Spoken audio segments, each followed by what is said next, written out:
Good evening, wherever you are listening from tonight, whether you're lying in bed or simply letting the day slowly fade away, you are welcome here.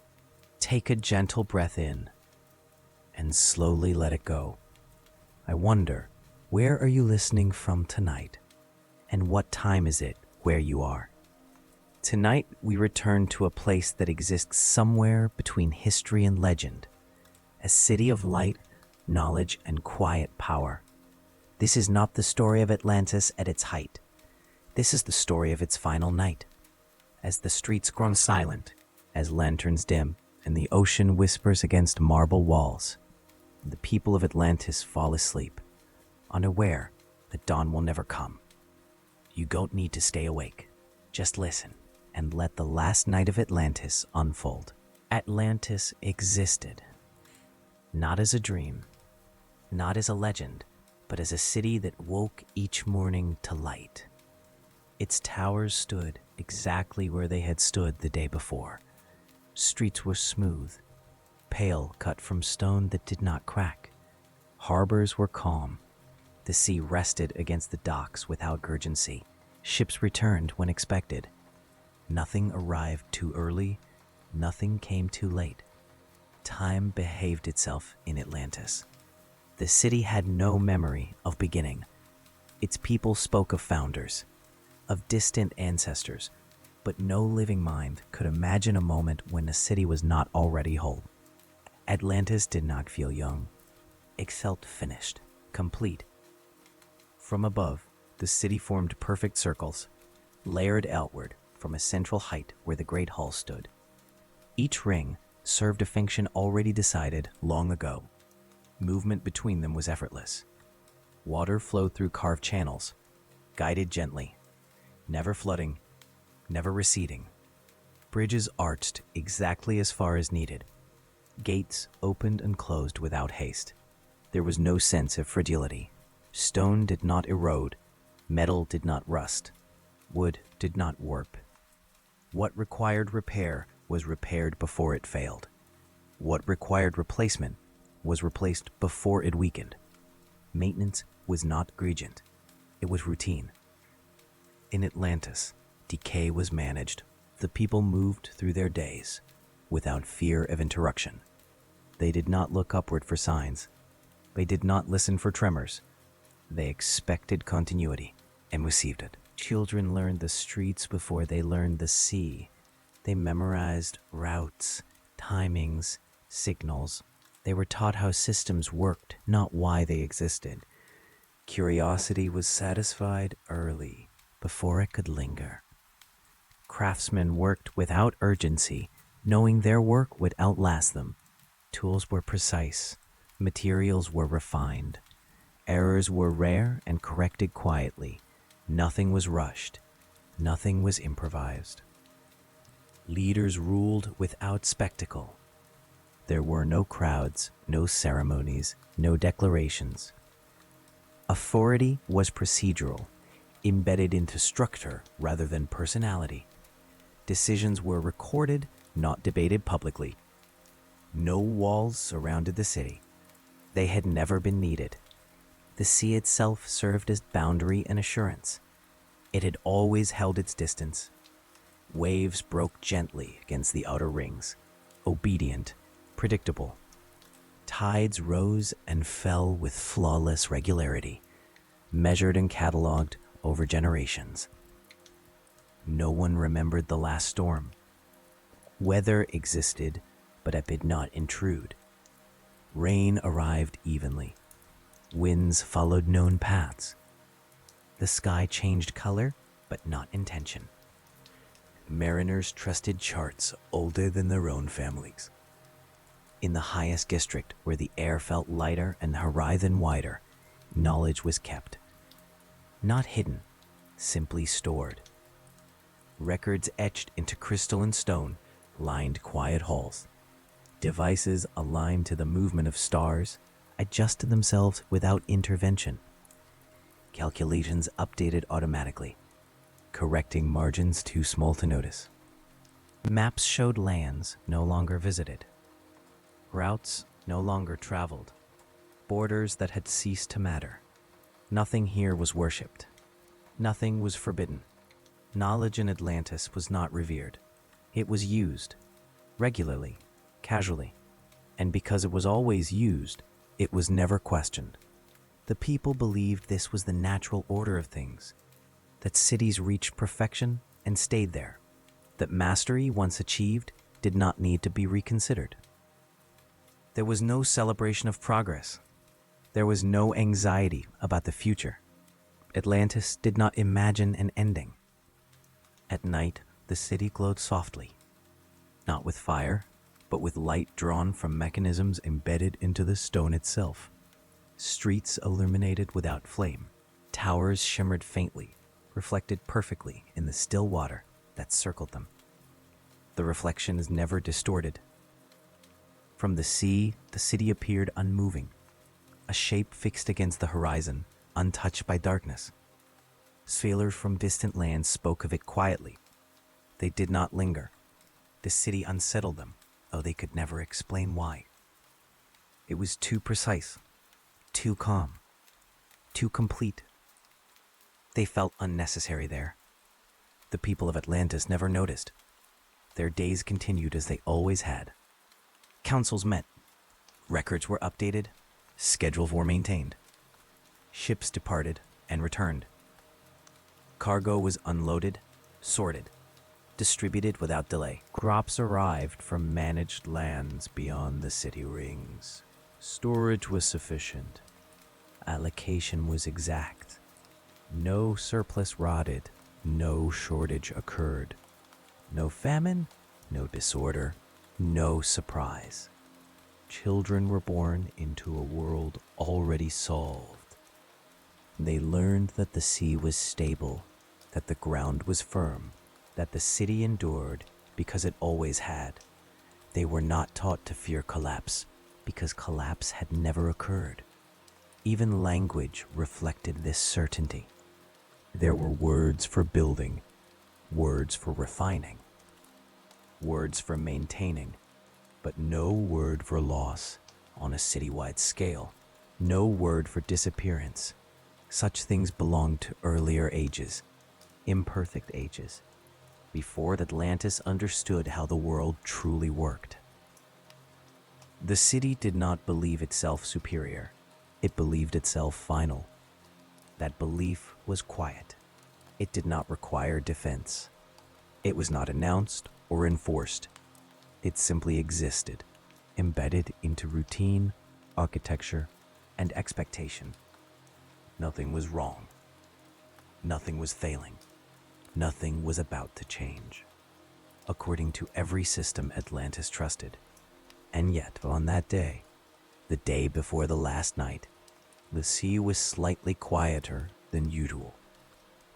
Not enough to be recorded, not enough to be remarked upon, just quieter. The waves touched the stone with less sound. The water lingered a fraction longer against the docks before pulling back. No one measured it. No one noted deviation. No alarm sounded. No council was convened. No message was sent inland or outward across the water. Atlantis continued, as it always had, and because it had never needed to imagine an end, it did not recognize the stillness for what it was. The city went to sleep, certain of the morning. That certainty would not survive the night. Knowledge in Atlantis was not discovered. It was inherited. Long before the present city took its final shape, methods already existed. Principles were already established. Systems were refined rather than invented. Each generation learned what worked and applied it without hesitation. No one questioned where the knowledge had first come from. That question was considered unnecessary. In the earliest records, there were references to experiments, to observation, to slow accumulation of understanding. But those records were old, rarely consulted, preserved more out of habit than relevance. The knowledge they described had long since been absorbed into daily function. In Atlantis, knowledge was not separate from life. It directed water through stone. It regulated heat beneath the ground. It guided ships across open sea without error. Its presence was constant and unremarkable. Children were introduced to it early. They learned to read instruments before they learned stories. They were taught how systems responded, how adjustments were made, how outcomes were predicted. They were not taught limits. There were none recorded. Over time, the distinction between natural behavior and engineered response faded. The sea followed patterns that could be measured and influenced. The air currents behaved predictably when guided. Even the earth beneath the city responded in known ways to pressure, weight, and vibration. The knowledge worked. Because it worked, it was trusted. Because it was trusted, it was expanded. New applications emerged not through ambition, but through efficiency. If a system could be made more precise, it was. If a process could be shortened, it was. If control could be extended, it was done quietly, without ceremony. There was no moment when Atlantis decided to control its environment. Control arrived gradually, disguised as maintenance. Water channels deepened. Sea barriers extended outward. Atmospheric mechanisms adjusted temperature and pressure within predictable margins. The city remained comfortable, stable, unchanged in appearance. Only the underlying systems grew more complex. Engineers did not speak of power. Administrators did not speak of dominance. They spoke of optimization. Records show no debate about whether certain systems should exist. The only discussions concerned calibration, redundancy, and output. If something could be regulated, it was. If something responded to intervention, intervention became standard. The sea, once watched carefully, became predictable. Charts updated themselves. Currents shifted slightly when guided. Storm formation was delayed, then redirected, then avoided entirely. No one remembered the last time the city had prepared for disaster. Disaster planning became theoretical. Knowledge was stored centrally, but access was widespread. No single authority guarded it. No council restricted it. The assumption was simple. What worked yesterday would work tomorrow. And it always had. Those who maintained the deepest systems rarely left their districts. Their work was continuous, quiet, and precise. They adjusted readings, monitored flows, corrected minor variances. They did not discuss outcomes. Outcomes were assumed. As generations passed, the knowledge grew denser. Systems overlapped. Dependencies formed. No single mind understood the whole anymore, but that was not considered a problem. Each part functioned as intended. That was enough. The city depended on these systems without acknowledging dependence. Streets remained level. Buildings remained aligned. The sea remained distant. All evidence suggested permanence. There were occasional anomalies. Minor fluctuations in pressure. Slight delays in response. Variances so small, they fell within acceptable thresholds. They were corrected automatically, or noted and archived. No pattern was identified. No warning was issued. The knowledge had no mechanism for doubt. It was not designed to question itself. When the city expanded its influence beyond the central rings, it did so without resistance. Coastal regions adjusted to new tidal controls. Agricultural zones stabilized under regulated weather patterns. Navigation improved across wider distances. The world beyond Atlantis adapted quickly. That adaptation was taken as confirmation. No record exists of a meeting where someone proposed stopping. There is no account of restraint being discussed. Not because it was rejected, but because it was never required. Knowledge had become infrastructure. Infrastructure does not ask permission, it simply operates. As the systems grew more interconnected, failure became increasingly unlikely and increasingly significant. Redundancies masked early signs of strain. Corrections compensated for deviations before they surfaced. Stability was preserved. At the surface, nothing changed. The city looked as it always had. Citizens lived as they always had. The sea remained calm. The ground remained firm. Only the margin for error grew thinner. No one noticed. The knowledge did not announce this. It offered no signal. It continued to function precisely, efficiently, reliably, until the day before the last night, when several systems recorded the same adjustment.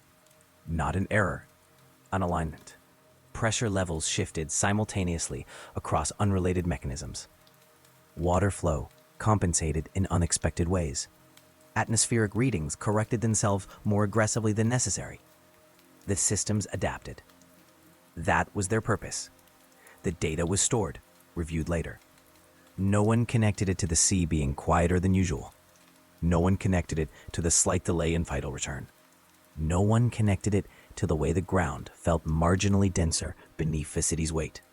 Knowledge continued to operate. And because it had never failed, Atlantis trusted it to continue. Without question, without pause, without restraint. A warning did not arrive dramatically. It did not announce itself as danger. It did not interrupt routine. It arrived as information. Atlantis had many systems designed to observe long-term change. Some monitored the seafloor. Others tracked pressure within the bedrock.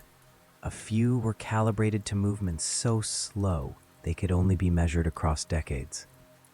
These systems rarely produced results that required attention. When they did, the results were adjusted, archived, and absorbed into existing calculations. On the day before the last night, several of them updated simultaneously. The changes were small. Pressure readings beneath the outer rings increased within acceptable limits. Seismic instruments detected a deep movement far below the city, not a shift, but a redistribution. Water density measurements along the seabed altered slightly, then stabilized. None of this was unprecedented. What was unusual was timing. The updates occurred within the same interval, across systems that did not normally influence one another. The correlation was recorded automatically, flagged for review, and assigned a low priority. No alarms were triggered. The data did not indicate failure. It indicated adjustment. A junior analyst noticed the overlap later that day.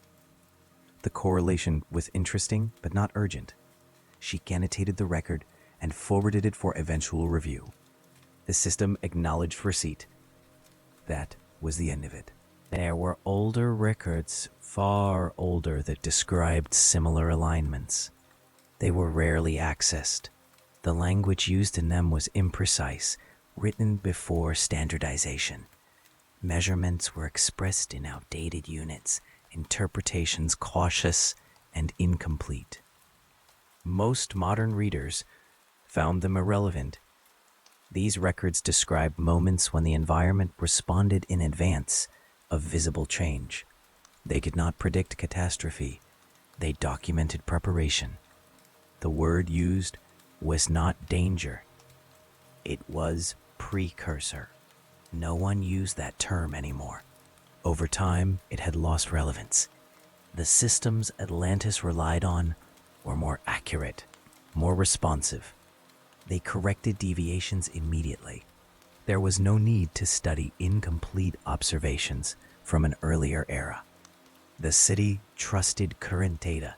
Late that afternoon, the sea withdrew slightly farther than expected, along the outermost ring. The difference was small, less than the width of a hand. It returned within minutes. Dock workers noticed the delay. They adjusted schedules accordingly. The incident was not recorded. The sea had always returned. Further inland, a water channel required minor recalibration. Flow rates compensated automatically, drawing slightly more from a deeper source. The system adjusted and stabilized. No notification was issued. At the highest level of administration, a routine report summarized the day's conditions. Everything fell within operational thresholds. A note indicated several coinciding adjustments, but the system categorized them as non-critical. The report was approved without comment. The warning did not take the form of urgency. It took the form of consistency. Multiple independent systems responding in harmony to something none of them could directly identify. Each correction made sense on its own. Together, they formed a pattern no one was tasked with recognizing. Atlantis had long since removed the role of interpretation.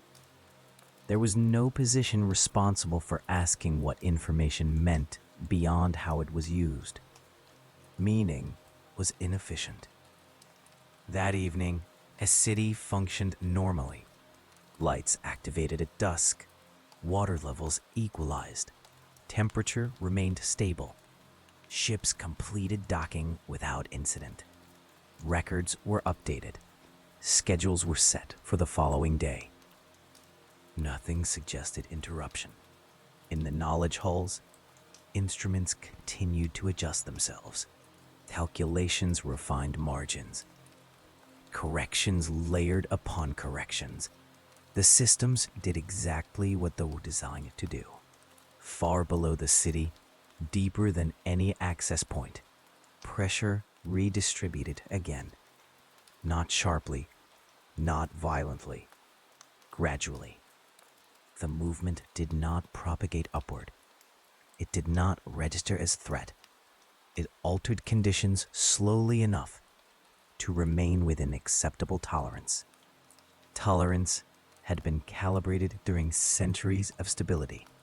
No one had recalibrated it since. In one of the oldest chambers beneath the city, an inactive sensor briefly activated. It recorded a deviation, then shut itself down, its functions long since deemed obsolete. The record was incomplete. It was never reviewed.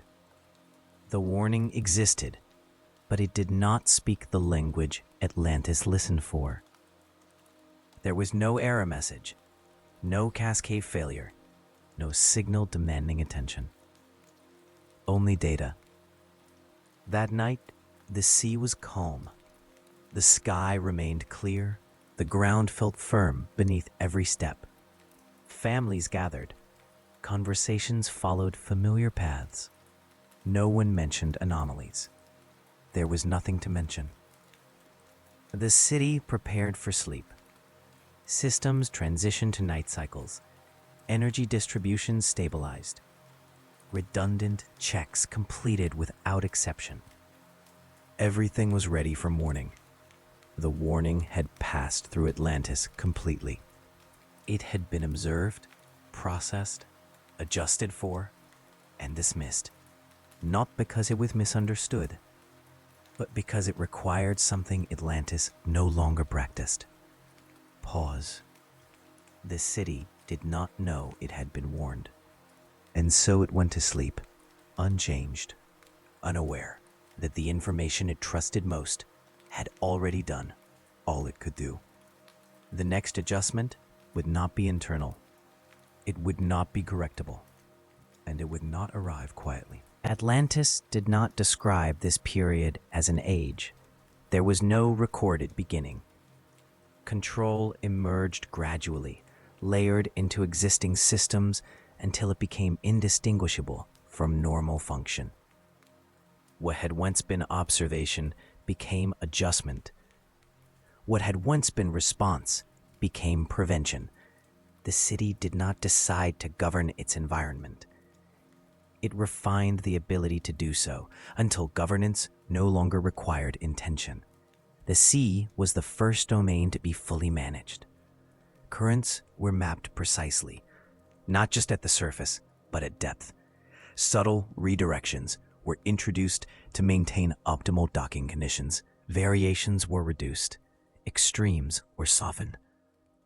Storm formation zones were monitored and influenced long before they could approach the city. The sea remained present, but it no longer behaved independently. Tides still rose and fell, but within narrower margins. Seasonal shifts continued, but without unpredictability. Mariners trusted schedules more than signs. Charts became confirmations rather than guides. No one spoke of interference. The sea still looked like the sea. Atmospheric control followed. Temperature regulation systems extended beyond the central districts. Pressure differentials were adjusted to maintain consistent weather patterns. Wind corridors were shaped to disperse heat evenly across the city rings. Rain arrived when needed. Droughts were avoided. Flooding did not occur. Weather ceased to be discussed. It became background. The ground beneath Atlantis was managed last. Not because it was most difficult, but because it appeared least necessary. Bedrock sensors tracked compression and release over long intervals. Structural load was distributed carefully across the wings. Vibrations were dampened before they could propagate. The city rested on the earth without strain. As systems became more interconnected, oversight shifted from individuals to processes. Decisions were embedded into protocols. Adjustments were automatic. Authority resided in calibration rather than command. No single person controlled the city. No single failure could disrupt it. That was the design. Records from this period show increasing efficiency. Resource loss decreased. Maintenance cycles lengthened. Output stabilized across all sectors. Control produced consistency. Consistency produced confidence. The people of Atlantis did not notice the transition because nothing appeared to change. Streets remained the same. Buildings retained their form. The sea remained calm. Only unpredictability disappeared. Over time, professions adjusted. Roles once dedicated to emergency response became redundant. Trading shifted toward optimization rather than preparation. Simulations replaced drills. Disaster became theoretical. Children learned systems before they learned contingency. They were taught how to adjust parameters, not how to respond to failure. Failure had not occurred within recorded memory. The idea of it felt abstract. As control expanded outward from the city, surrounding regions adapted. Coastal settlements aligned with managed tides. Agricultural zones synchronized planting cycles with regulated weather. The influence of Atlantis extended without resistance. Everything functioned. Internal reports from the final decades before the fall show no warnings, no disputes, no dissent. Metrics were consistently within acceptable range. Deviations were minimal and short-lived. The systems were successful. Because of that success, oversight narrowed. Redundant review layers were streamlined. Human verification became optional. Automated correction proved faster and more reliable than manual interpretation. Interpretation was inefficient. Control did not require understanding. only response. As dependencies deepened, systems began compensating for one another. A pressure change beneath the city was offset by a tidal adjustment. An atmospheric variation triggered a thermal correction below ground. Each response masked the cause that produced it. The city remained stable. At no point did control fail visibly. At no point did the sea rebel, the ground crack, or the sky darken unexpectedly. Atlantis did not overreach. It simply continued. The final extension of control occurred quietly. Deep sea stabilization protocols were activated permanently. They had been designed as temporary measures used rarely in earlier eras. Now they ran continuously, maintaining equilibrium at depth. The activation was logged. No one reviewed it. The sea above responded smoothly. Pressure equalized. Surface conditions remained unchanged. Only the deeper layers adjusted more aggressively than before. The systems compensated. That was their purpose. By the time the city reached its highest efficiency, there was no remaining space for uncertainty. Every measurable factor had a response. Every deviation had a correction. Nothing was left unmanaged. Atlantis did not question this condition. Control was not considered power. It was considered maintenance. And maintenance, by definition, does not end. On the evening before the last night, the systems reported full stability. The sea was calm. The air was still. The ground was firm. All variables were within expected parameters. Control had achieved exactly what it was designed to achieve. It had removed all visible risk, and in doing so, it had removed the last remaining margin for response. The first cracks did not appear in stone. They appeared in measurement. Deep beneath Atlantis, where the city's weight met the older structure of the Earth, pressure began to redistribute in ways that did not align with existing models. The change was gradual, occurring over intervals too long to provoke immediate response. Sensors recorded it. The systems adjusted. That was their function. Compression beneath the inner rings increased slightly as cumulative load exceeded historical averages. The increase did not breach tolerance thresholds. It triggered a redistribution protocol designed to reduce long-term strain at the center of the city. Load shifted outward. Stress values normalized. This adjustment displaced a measurable volume of subsurface water. The displacement was absorbed by deep channels engineered centuries earlier to regulate pressure beneath the seabed. Flow rates increased marginally, then stabilized. Currents shifted subtly. The sea above compensated. Nothing reached the surface. Within the city, floors remained level. Walls remained aligned. Water channels flowed smoothly. No vibration reached the streets. No sound carried upward. Atlantis remained intact. In the lower maintenance districts, automated reports noted an increase in correction frequency across several independent systems. The difference was minor, a fraction beyond typical variance, but persistent. The system flagged the pattern. It recalibrated acceptable thresholds upward to prevent unnecessary alerts. The recalibration was permanent. No human review was required. At the outer rings, structural sensors detected marginal strain along foundation segments that had not been actively adjusted in centuries. The readings were within tolerance. The system redistributed weight laterally and dampened micro-movements before they could propagate into visible stress.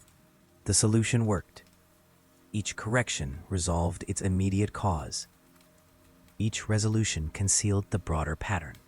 Beneath the seabed, sediment layers compressed unevenly as redirected forces accumulated along deeper strata. Pressure did not rise sharply. It spread laterally, following existing fault lines that had remained dormant for generations. Where the pressure encountered stabilized zones, reinforced by earlier engineering, it redirected downward instead. Depth absorbed the change. That absorption was recorded as success. The sea remained calm. Dock workers noticed nothing unusual. Ships docked as scheduled. Water levels matched predictions within negligible margins. The outer wall showed no signs of erosion or stress. Daily operational reports continued to show stability across all monitored categories. In the knowledge halls, long-term trend analyses updated projection curves. Margins narrowed slightly. Confidence intervals tightened.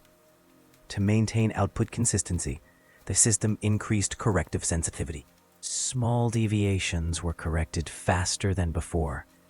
This produced smoother surface conditions. No anomalies surfaced. What no system accounted for was accumulation. Each correction increased dependency on the next. Each compensation removed the need for visible response while increasing internal strain. The processes were not failing. They were succeeding too efficiently. Pressure that would once have dissipated naturally was now redirected repeatedly into deeper layers. The release mechanisms that had existed in earlier eras were no longer active, having been deemed inefficient and unnecessary. The city rested on a structure that no longer released pressure. It redirected it. Deep below the lowest active sensors, beyond the range of continuous measurement, the Earth adjusted independently. Rock shifted against rock. Mineral layers compressed and slid along interfaces shaped by forces older than the city itself. The movement was slow, measured in increments too small to trigger alarms. In one sector beneath the western ring, a foundational support redistributed its load one final time. The adjustment exceeded its design range by a negligible amount, less than a tenth of a unit beyond specification. This system compensated by increasing counterpressure in adjacent supports. That counterpressure held, for now. Similar adjustments occurred elsewhere. The network of compensations grew denser. Systems began correcting not only for environmental change, but for the corrections themselves. This recursive stabilization maintained surface integrity. It also removed redundancy. Above ground, life continued uninterrupted. Markets opened and closed on schedule. Water flowed without interruption. Energy distribution remained stable. The glow of the city at night remained steady, reflected perfectly in the surrounding sea. There were no visible cracks in marble, no collapsed structures, no sounds of stress, only precision, only adjustment. The city's architecture had been designed to mask movement. Expansion joints absorbed shifts. Flexible foundations distributed force evenly. The design worked exactly as intended. The cracks were forming beneath that design. They were not fractures. They were continuous lines of redistributed stress. In the outer agricultural zones, soil density changed subtly as underground pressure altered moisture retention. Root systems adjusted. Irrigation schedules compensated automatically. Crops grew evenly. No yield was lost. The systems noted increased underground saturation and redirected excess flow to deeper reservoirs. This prevented surface instability while increasing load on subsurface channels. The compensation stabilized the surface. Below, redistribution intensified. No single correction caused harm. Together, they reshaped the load-bearing reality beneath Atlantis. In the final hours before the last night, multiple subsurface systems reached peak corrective activity simultaneously. Pressure dampening, water displacement, thermal regulation, and load redistribution engaged at maximum efficiency. All readings indicated stability. The systems confirmed success. They had done everything required of them. What they could not do was reverse the accumulation of redirected force. At the center of the city, far beneath the great halls, a deep structural layer adjusted one final time. The movement was minimal. It produced no sound, no vibration reached the surface. But the layer did not return to its previous position. The systems recalibrated around the new state. That recalibration locked the change in place. The margin for further adjustment was eliminated. Above, the marble remained unbroken. Below, the structure that supported it had altered permanently. The cracks beneath Atlantis were now continuous, not visible, not audible, but uninterrupted. The city did not feel them. It could not. Everything still functioned. And because everything still functioned, Atlantis prepared for another night of uninterrupted order. The systems transitioned to low activity cycles. Correction rates slowed. Load redistribution held steady. For the first time, there was no remaining capacity to absorb additional change. None of the systems registered this condition as failure. They had no category for it. The city went to sleep. Beneath the marble, the earth did not. The council convened because procedure required it, not because urgency had been detected. At a predetermined interval before the next system-wide recalibration, representatives from the administrative, engineering, and archival divisions gathered in the central hall. Attendance was complete. Absences were logged and justified. The meeting began on schedule. The hall itself showed no sign of strain. The floor was level. The air temperature remained constant. Acoustic dampening prevented echo. Every design parameter functioned as intended. The council chamber had been built for clarity, not debate. Seats were arranged in concentric arcs. Data surfaces rose silently from the stone when activated.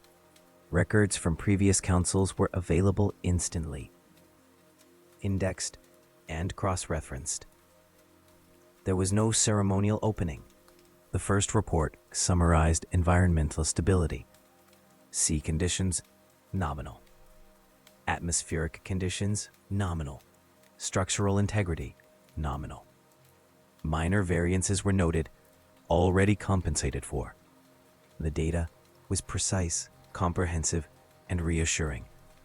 No one interrupted. The second report addressed system load.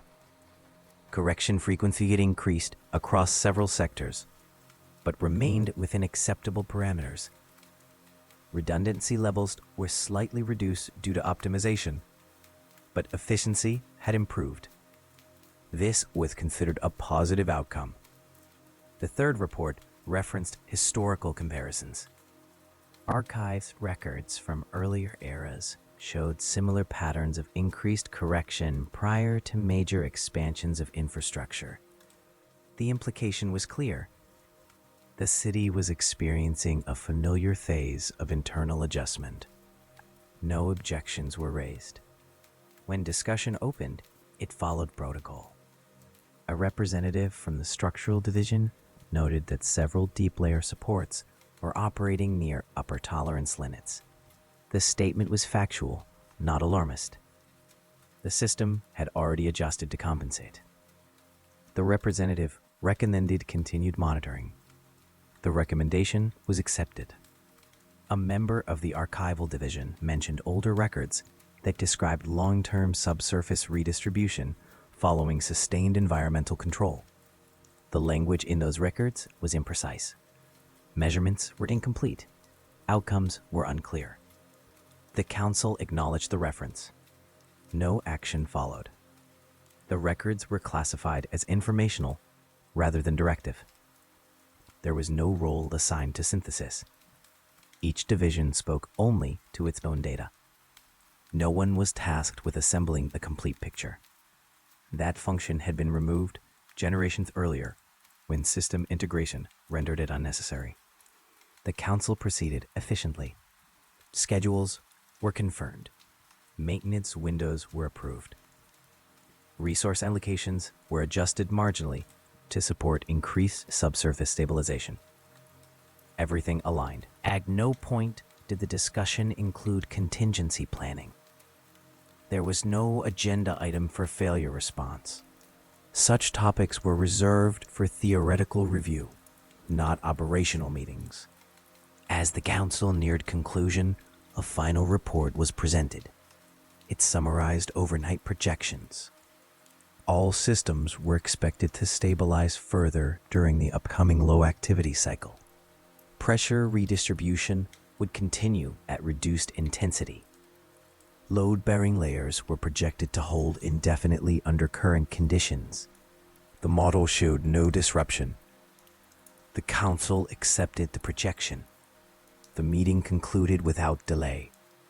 No emergency protocols were initiated. No alerts were issued. No messages were sent to the outer districts. As members dispersed, routine communications resumed. Instructions were transmitted. Logs were updated. The city continued its normal functions. Outside the council chamber, nothing indicated that the meeting had occurred. Lights glowed steadily. Water flowed through channels. People moved through streets with practiced familiarity. The council had fulfilled its purpose. It had confirmed stability. In the hours that followed, automated systems began the scheduled recalibration. Corrections were applied incrementally. Load redistribution slowed. Pressure values held at newly established baselines. Everything functioned. Deep beneath the city, beyond the range of council data, the accumulated force remained. No report accounted for it. No model included it. The council had spoken. The city had listened.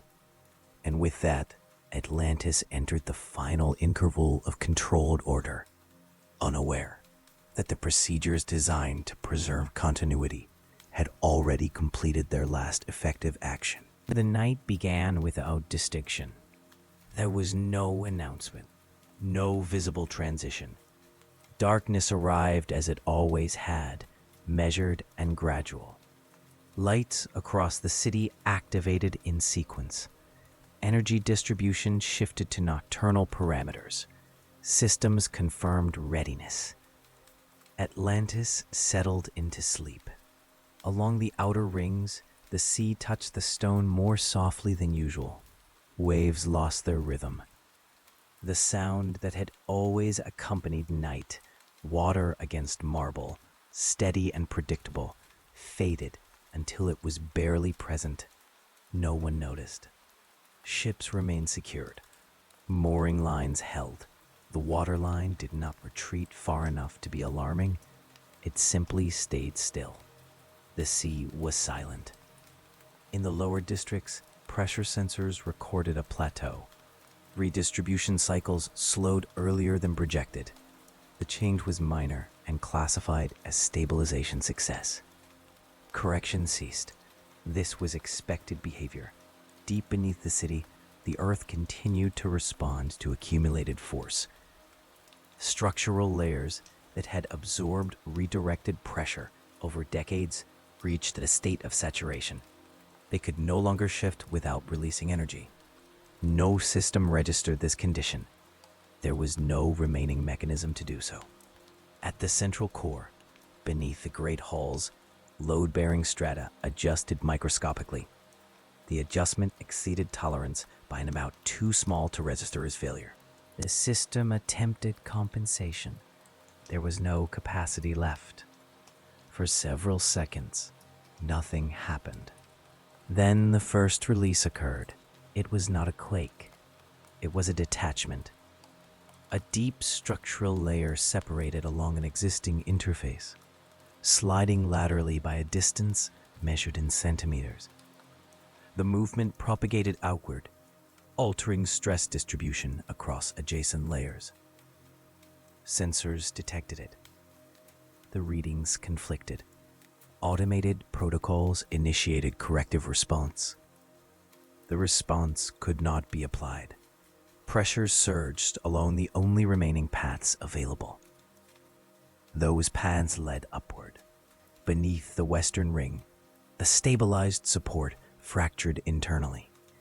The fracture did not reach the surface.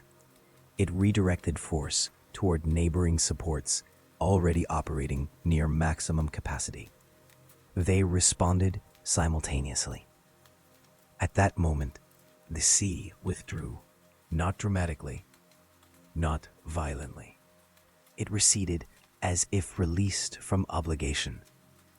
Water pulled away from the outer rings without sound, exposing stone that had not been dry in generations.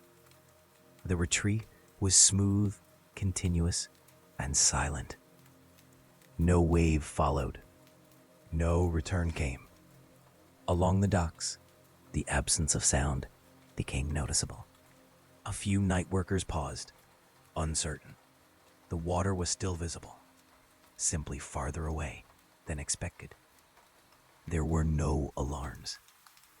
The systems had no precedent for this condition. In the city's core, the ground shifted perceptibly for the first time. Not enough to cause collapse, enough to be felt. Sleeping citizens stirred. Lights flickered briefly, then stabilized. Power rerouted automatically. Structural dampening engaged at maximum output. The city held for several seconds. Then a second release occurred.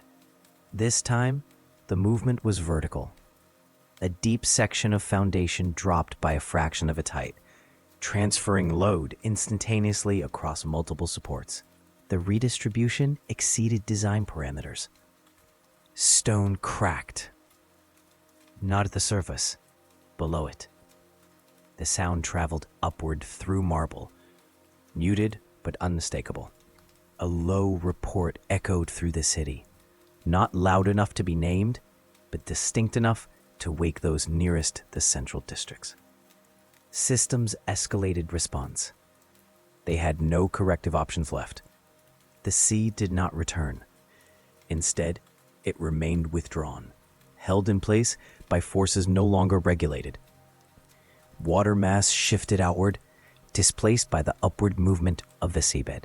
The silence persisted. Then the first visible crack appeared. It formed along a junction between two architectural segments, designed to move independently. The movement exceeded their capacity. Stones separated cleanly, exposing darkness beneath. The crack did not spread, it widened. Across the city, similar separations appeared. Expansion joints reached their limits. Flexible foundations exhausted their range. Structures remained standing, but alignment was lost. A third release followed. This one propagated across the entire subsurface network. Supports failed in sequence, not randomly. The pattern followed load distribution maps long since archived. Each failure transferred force to the next point of resistance. There were no points left. The ground rose and fell unevenly. Streets warped. Water channels fractured. The city's geometry, once perfect, began to distort. People woke fully now. Some reached windows. Some stepped into streets. They did not scream. They did not run. They observed. The sea returned, not as the wave, as volume. Water surged inward from all directions simultaneously, reclaiming the space it had vacated. The movement was rapid, forceful, and silent until it struck stone. Then the sound arrived. Water collided with fractured structures, filling lower levels instantly. Channels overflowed. Barriers designed to regulate flow shattered under pressure they were never meant to resist. The systems attempted emergency shutdown. They failed. Energy conduits ruptured. Light vanished across entire districts. Darkness replaced precision. The ground dropped. Not everywhere. In sections. Entire rings of the city descended unevenly, pulled downward as subsurface layers collapsed into voids created by redistribution failure. Buildings tilted. Some fell intact. Others shattered as they struck water below. The sea poured in, not with fury, with completion. Within minutes, lower districts were submerged. Upper levels followed as supports gave way. Air pockets collapsed. Pressure equalized violently. There was no central explosion, no singular moment of destruction. Atlantis failed progressively, system by system, structure by structure. The city sank. Lights disappeared beneath the surface. Stone vanished into darkness. The glow that had marked Atlantis on the horizon for centuries extinguished completely. Above, the sea closed. The surface smoothed. The silence returned. Within a short span of time, nothing remained visible. No towers, no rings, no light. Only water. The systems were gone. The city was gone. The sea resumed its movement, adjusting to new depths, new contours. Currents settled into patterns that would persist long after memory faded. Above the submerged ruins, the night continued, uninterrupted. The ocean did not arrive suddenly. It was already there. What changed was ownership. As Atlantis sank, the water did not rush in with disorder. It moved according to pressure gradients, volume displacement, and gravity.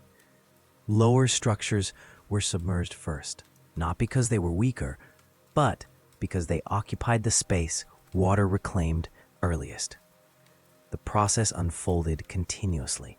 There was no clear boundary between collapse and submersion. Stone met water. Water replaced air. Weight redistributed again, this time without correction. Lower residential districts disappeared within minutes. Entryways filled. Corridors flooded evenly, not violently. Doors gave way as pressure equalized. Windows shattered inward, then outward, depending on orientation. Upper levels followed as their foundations lost support. Streets became channels. Channels became voids. Objects moved briefly, then settled. Metal cooled as heat dissipated into surrounding water. Stone darkened as surfaces absorbed moisture. Artificial light ceased as energy conduits ruptured and separated. Within a short interval, the city existed entirely below the surface. Air pockets trapped beneath collapsed ceilings burst upward in streams of bubbles. These rose rapidly, disturbing the surface only briefly before dispersing. Debris floated for moments, then sank as buoyancy was lost. Nothing resisted. There was no final collapse, only completion. As the last visible remnants slipped beneath the surface, the sea adjusted to the new mass distribution. Water displaced by descending structures spread outward, forming gentle waves that traveled beyond the former boundaries of the city. Those waves diminished quickly. The surface smoothed. Above the former site, there was no visual indication of collapse, no discoloration, no lingering turbulence. The horizon remained unchanged. Below, the city continued to descend. Entire sections settled unevenly as underlying voids collapsed further. Some structures descended intact, guided downward by their own weight. Others fractured as stress exceeded material limits during descent. Towers tilted and came to rest against collapsed neighbors. Bridges broke free from anchor points and sank vertically, rotating slowly as they fell. Sediment disturbed by collapse thickened the water temporarily, reducing visibility. Fine particles drifted downward and accumulated on horizontal surfaces, coating stone, metal, and crystal alike. Water moved through the ruins steadily. Currents followed new paths carved by broken streets and collapsed hulls. Some corridors remained open, forming continuous channels through the submerged city. Others sealed as debris shifted and compacted. Flow rates decreased as equilibrium approached. The ocean adapted. Temperature equalized across submerged structures. Pressure stabilized at depth. Salinity gradients normalized as water mixed fully with the newly created volume. The environment reached a new steady state without reference to prior conditions. There was no memory. The systems that had once regulated Atlantis no longer functioned. Control conduits lay shattered. Energy channels separated. Mechanisms designed to respond to deviation were inert. Their purpose ended. Nothing attempted correction. The sea required none. As hours passed, structural integrity declined further. Unsupported ceilings collapsed inward. Columns fractured under uneven load. Entire chambers compressed under accumulated sediment. In deeper sections, pressure caused implosion of sealed spaces, further redistributing debris. Movement slowed. Sound disappeared. Light penetration diminished rapidly. Within shallow sections, faint illumination persisted briefly before scattering into darkness. Below that depth, darkness became uniform. What remained was structure without function, walls without direction, rooms without access, records without readers. The city had not been destroyed in a single moment. It had been replaced volume by volume. Marine life approached cautiously. Small organisms entered first, drawn by new surfaces and altered currents. Larger creatures followed later, testing spaces created by collapse. Over time, the structures became part of the seafloor environment. Stone provided shelter. Metal offered anchor points. Biological growth began along exposed edges. Algae formed thin layers. Barnacles attached where surfaces remained stable. Coral took hold slowly in areas with sufficient light and flow. Currents corroded sharp edges. Corrosion progressed where materials met salt water. Over extended periods, distinctions between architecture and terrain softened. The city became geography. There was no moment when the ocean claimed Atlantis. The claim occurred incrementally, without intent or awareness. Ownership shifted because nothing remained to oppose it. By the time dawn arrived above the former site, the sea was calm. No debris floated. No disturbance marked the location. Sailors passing nearby observed nothing unusual. The horizon reflected the sky as it always had. Beneath the surface, Atlantis rested. Not preserved, not remembered, simply present. The ocean moved on. There were survivors. Not many. Not enough to preserve continuity. They were not those closest to the city when it sank. They were those far enough away to be unaffected by the collapse, yet close enough to have been shaped by Atlantis's reach. Some were stationed in peripheral facilities. Others were aboard vessels traveling established routes. A few lived in managed regions beyond the outer rings, connected to the city by supply systems rather than geography. They survived because they were not present. When the sea closed over Atlantis, communication ended immediately. Navigation markers vanished. Signals ceased. Routes that had existed for generations terminated without explanation. Those who relied on Atlantis waited for instruction. None came. Initial assumptions favored interruption rather than disappearance. Systems failed occasionally. Weather interfered. Maintenance cycles required downtime. Delay was familiar. Absence was not. Days passed. Ships approached the former coordinates of the city and found only open water. Depth readings returned values inconsistent with known charts. The seafloor had changed. Crews adjusted position. They searched outward, assuming error. They found nothing. Those closest to the event noticed the silence first. Trade schedules collapsed. Supply exchanges ceased. Energy flows did not resume. Peripheral systems shut down as centralized regulation failed. No signal explained the loss. Survivors did not witness the collapse. They inferred it.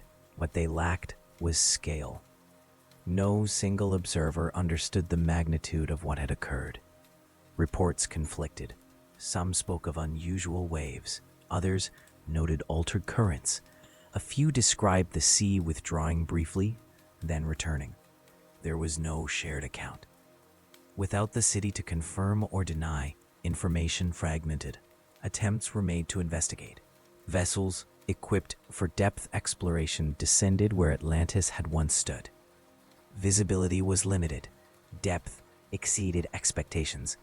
Structures were encountered only intermittently, partially buried and unrecognizable without context. There were no intact districts, no recognizable skyline. The city did not exist in a recoverable form. Those who found fragments could not assemble them into a coherent whole. Knowledge that had once unified understanding was gone. The survivors faced a practical problem. Their systems depended on Atlantis. Without it, regulation failed. Weather patterns returned unpredictability. Tides varied, navigation grew unreliable. Agricultural zones lost synchronization. Survival required adaptation. Attention shifted away from exploitation. Over time, those who remained reorganized around local conditions. Systems were simplified. Redundancy replaced optimization. Records were preserved selectively, often without context. Language changed. Terms once used casually became obsolete. Concepts that required centralized infrastructure faded from use. Measurements lost standardization. What could not be maintained was forgotten. There were attempts to record what had happened. Some accounts were precise but incomplete. Others were broad but inaccurate. As generations passed, these accounts diverged further.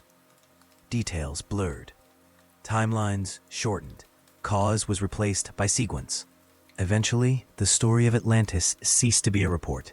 It became a reference, then a memory, then a name without definition.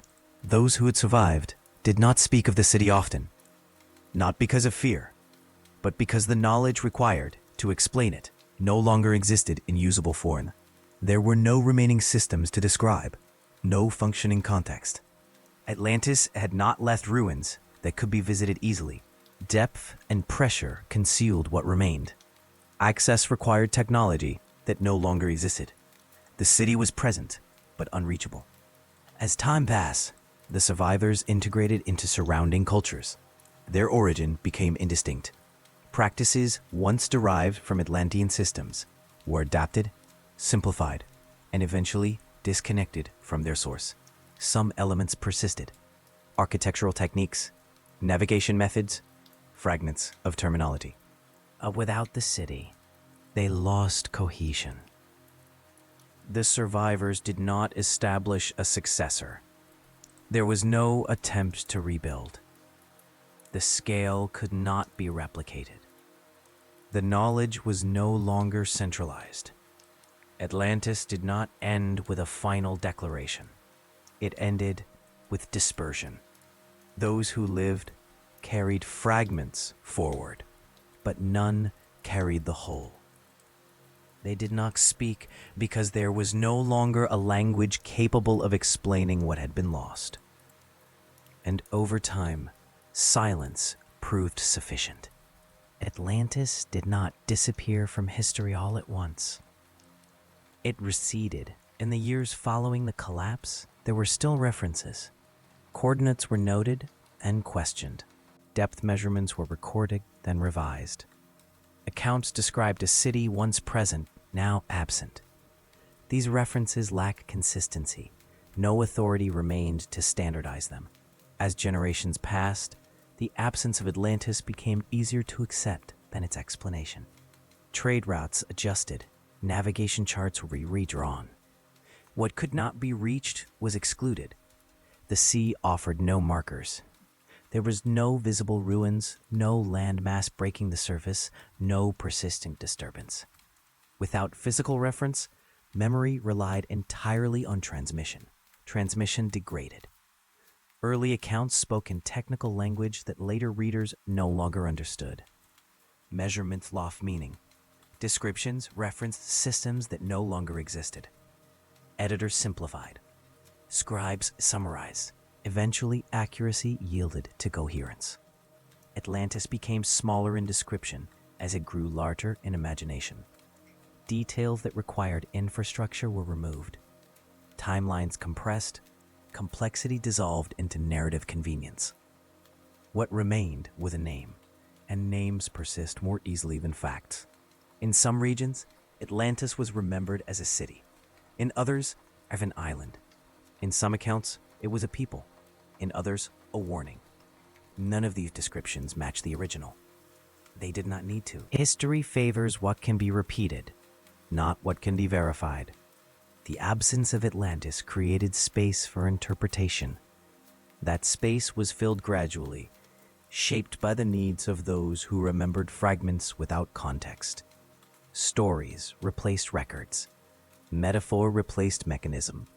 Over time, the collapse itself was reassigned cause. Earthquakes, floods, storms, conflict. Each explanation reflected the understanding of the era that proposed it. None were precise. Precision required systems that no longer existed. The city beneath the sea did not contradict these stories. It remained inaccessible, altered by pressure and time, its structure obscured by sediment and depth. There was nothing to argue against. Atlantis did not vanish because it was erased. It vanished because it could not be revisited. History depends on return. What cannot be returned to becomes legend.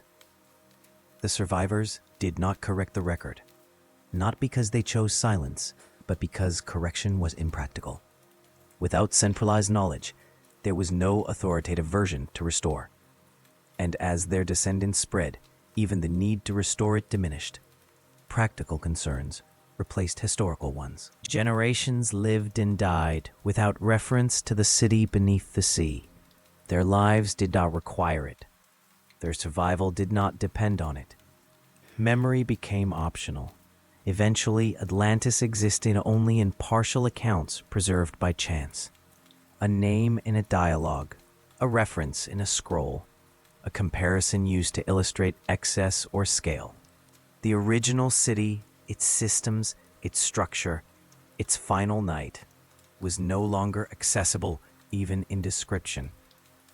The disappearance was complete, not because the city was destroyed beyond recovery, but because the conditions required to remember it accurately no longer existed. The ocean did not conceal Atlantis intentionally. It simply occupied the space where the city had been. History moved forward. What remained beneath the surface stayed there, unchanged, indifferent to the stories told above it. Atlantis did not need to be remembered to continue existing. It rested, and over time, that proved sufficient.